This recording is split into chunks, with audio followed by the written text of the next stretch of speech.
The widow's offering. One day, Jesus was in the temple with some of his disciples. They were watching people bring their offerings to God. First, one man stepped forward. He was wearing expensive clothes and he looked like he was very rich. He walked slowly to the plate where the offerings were given. He stopped and looked around, making sure that everyone was watching him. He looked rather proud of himself. Then he took out his wallet and pulled out a bunch of money. He counted it slowly and carefully, making sure that everyone could see how much he had. Next, he took a couple of bills and placed them in the offering plate. He was sure that everyone was very impressed. Next, another rich man came along. He was wearing expensive clothes too, and he looked very sure of himself. He was arrogant and proud. He walked slowly towards the offering plate and pulled a bundle of money out of his pocket. He flashed the bills around so that everyone could see them. Then he slowly put some of the money in the plate, and the rest he put back into his pocket. Lastly, a widow came forward. She wasn't dressed very well, and she looked like she was poor. In Jesus' day, when a woman's husband died, she often became poor because there was no one to support and help her. This woman came forward slowly. When she reached the offering plate, she reached into her money pouch and pulled out 2 coins. They were like pennies. She placed them slowly in the offering plate and moved away. That might have been all of the money she had.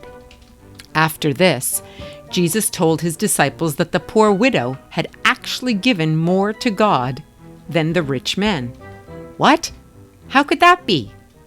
Jesus said it was because it was all she had.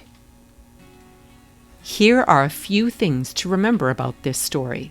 First, Jesus knew the hearts of the people who gave. It seems like the rich men only cared about what other people thought of their offerings. They were proud. The widow, however, didn't give her coins to impress others. She gave her money to God as an offering to Him. Next, God can use anything that we give Him, no matter how large or small.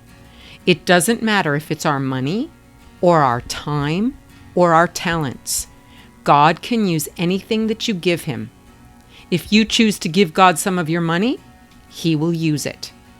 If you decide to play with that kid at school who doesn't have any friends, God will use you.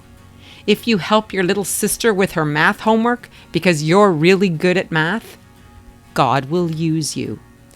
Anything you give to others shows them God's love. Lastly, the widow obeyed God by giving her coins, and she trusted that God would take care of her. She sacrificed all she had to give an offering to God. She knew that God would take care of her even if she sacrificed by giving all her money to Him. And that reminds me of something else.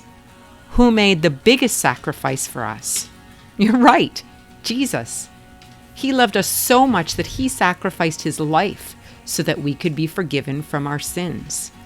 We need to show His love and sacrifice to others by giving to them with our time, our talents, and our money. Whoa, that's something to remember. Here is a group of verses to remind us to give. This is how we know what love is. Jesus Christ laid down His life for us, and we ought to lay down our lives for our brothers and sisters. If anyone has material possessions and sees a brother or sister in need, but has no pity on them, how can the love of God be in that person?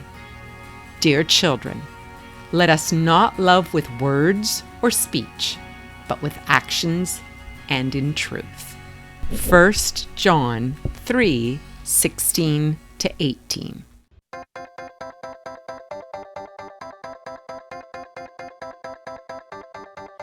I'm feeling good, good, good in a crazy way. God's love changed me more than I can say.